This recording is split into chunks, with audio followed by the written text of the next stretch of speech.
Boy, alrighty, people. Gonna do a little post-mortem of Scott McAfee's decision from yesterday. I've had time to think about it, to listen to what other smarter people have to say about it. The bottom line of the decision, which we now know was a partial disqualification, booting Nathan Wade from the file, but allowing Fani Willis to decide to remain on if she so chooses. It's obviously a net positive for Trump. That doesn't require spin to come to that conclusion. It's a net positive for Trump. I caught a fish on the first cast. It's finally happened, people. It's a net positive for Trump because Fani Willis has been not defamed, but very much demeaned by that decision. Look at this. We finally caught a fish on the first cast. Oh, oh. Yeah. Oh, don't go. Gotta show the wolf. Here. Not a biggie, but I finally caught a fish. Booyah. Okay, back you go. It's a net positive, period. We know that.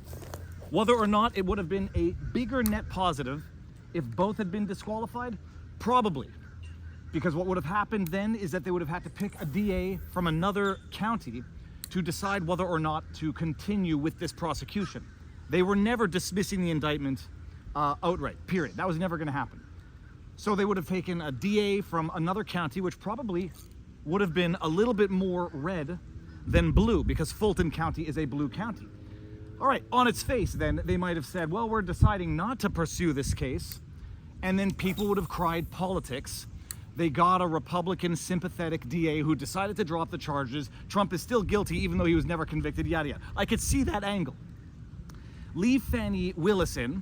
She's been horribly reputationally damaged, not by the decision, but by her decisions. She remains on this file. No one's going to take it seriously. Nathan Wade gets booted. All right. A huge embarrassment. The decision as drafted opens the door for ethics complaints left, right, and center. And from what I understand from Phil Holloway's coverage and reporting on Twitter, Phil Holloway on Twitter, a must follow. He's in Georgia. He's a Georgia attorney and has the bestest, earliest scoops. Apparently, there are now ethics complaints that have been filed against Fani Willis, because what was written in that decision could leave the room for nothing more than conclusions of unethical conduct. So the decision did not boot Fani Willis, but it gave such a factual finding of misconduct that ethics complaints will be dropping, and from what I understand, have been dropped. Okay, fine.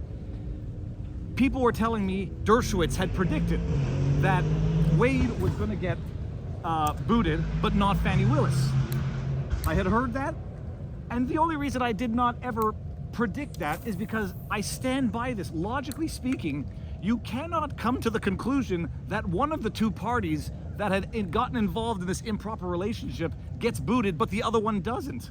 What I found irritating about the decision is that all of the factual elements of it necessitated Fani Willis getting yeeted, not only because of the improper relationship, but because of the stated forensic misconduct, which Judge Scott McAfee referred to as legally improper.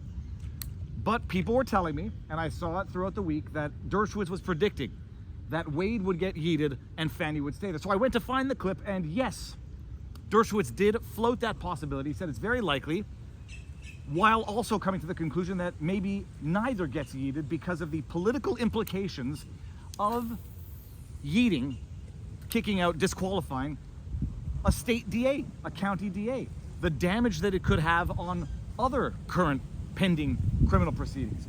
So while it's true that Dershowitz did float the idea that Fani Willis stays, Nathan Wade gets yeeted, he did qualify it with another prediction that Wade could also stay in anyhow. But stay tuned. I'm going to have Dershowitz and I are going to do something together in the coming weeks to talk about this. I'm just not sure what the judge is going to do in this case. It'll be very hard. This is a judge in Fulton County. Will a judge have the cojones to actually look the elected district attorney in the eye and say, I have listened to your testimony. I've listened to your boyfriend's testimony. I've listened to his lawyer's testimony. I do not believe you. I don't think so. Probably a safe bet would be that he will recuse the special prosecutor, Nathan Wade, because that's easy. She can get somebody else. saying there's an appearance of injustice with their continuing to be in the case together, et cetera, et cetera. You could write that opinion in a minute. I don't think the judge is going to be willing to go so far as to recuse. I hope he does. That would be the right verdict. That would be the right result. The most that I think is going to happen is that there will be a recusal of just Nathan Wade. But that might not happen too. The judge may say, look, I'm not making any findings of fact here. I don't know what he's going to do, but it's somewhere between not doing anything and just probably disqualifying Wade. What bothers me is that Scott McAfee, the judge, who I liked, who I still like, and I want to find the good in, the judicial good. People are saying, it's 4D chess. Now he gets to leave Fani Willis in the file. Trump always has the bullcrap prosecution card to play. Fine. It's an interesting play, but you read that decision on its face and it doesn't make sense. You read that decision after having watched the trial and it doesn't make sense, and it makes Scott McAfee look like he could not politically, judicially, or independently come to the conclusion that needed to be arrived at, which was disqualifying Fani Willis. And there could only be a number of reasons for which he wouldn't come to that conclusion. A, he wants to punt ball to the Court of Appeal, so he doesn't have to make the politically difficult decision, but he lays up the fact pattern for the Court of Appeal to disqualify Fani Willis, and he gets to say, well, I laid the fact pattern up, but I didn't have to make the politically unpopular decision, especially when I'm running. So political cowardice or actual fear. It's not unfathomable that there is real political corruption at play here. And he knew damn well from the beginning, I could never disqualify Fani Willis. And so what he says then is, I could never do it, but I'm certainly not going to be forgiving on her in my court order. But the bottom line is, it just looks like he's not playing 4D chess at the expense of his judicial reputation. I don't know that anybody would humiliate themselves needlessly or even with need simply for political profit. I don't think that anyone with dignity would do that. So it comes down to either judicial cowardice, political cowardice, or something else more nefarious. Bottom line, those are my thoughts. It's obviously net positive. All of these cases are crumbling in real time. The New York Alvin Bragg, Soros-backed Alvin Bragg, that trial now has been postponed at least 30 days because, I don't know, however many years after the indictment, the Department of Justice magically finds tens of thousands of potentially relevant information that they dump on the state prosecutor on the eve of the trial. Now all the parties have made a motion to postpone the trial. Trump might seek the dismissal outright. Crumbling. Trump is in Ohio today. I'm going to show you the clip of this because this is wild. Given a speech in Ohio today, and says something which allowed the liars and the unhinged lunatics on the interwebs, in particular Keith Olbermann, to take out of context and frame as a threat. And you're not going to be able to sell those cars. If I get elected, now if I don't get elected, it's going to be a bloodbath for the whole, that's going to be the least of it. It's going to be a bloodbath for the country. That'll be the least of it. But they're not going to sell those cars. They're building massive factories. A friend of mine... I hear this clip in which Trump says, if I don't get elected, it's going to be a bloodbath. And I see Keith Olbermann's tweet, this is a terrorist threat, tagging the FBI. And I'm like, yep, they're liars. So I know they're lying right now. I go to the rally website or the live stream. I get the in-context clip, and it turns out, yeah, they're liars. Overt, dangerous liars.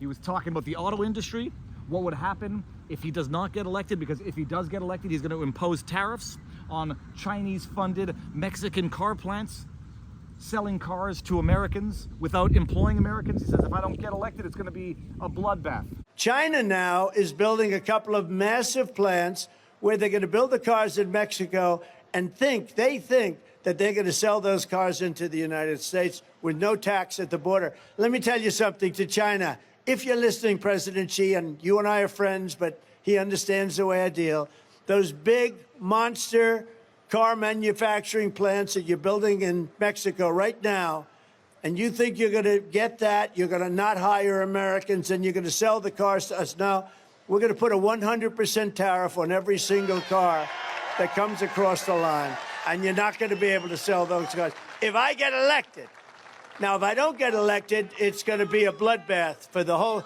That's going to be the least of it. It's going to be a bloodbath for the country. That'll be the least of it. But they're not going to sell those cars. They're building massive factories. A friend of mine, all he does is build car manufacturing plants. He's the biggest in the world. I mean, honestly, I joke about it. He can't walk across the street. In that way, he's like Biden. But for building a plant, he can do the greatest plants in the world, right? That's all he cares about. I said, I'd like to see one of your plants recently. I said, I'd like to see, where can we go? Well, we have to travel to Mexico. I said, why Mexico? He said, because that's where the big plants are building. China's building really big plants in Mexico, and Mexico's building. What about here? Well, we're building much smaller plants here. Can you believe it? They are becoming increasingly unhinged, maniacal, malicious, which makes them dangerous in a meaningful political sense, and hopefully not in anything more than a political sense. But the bottom line, damn it, Scott McAfee, tore my heart out. And now I got people telling me that I'm still too naive, still too optimistic, not cynical enough.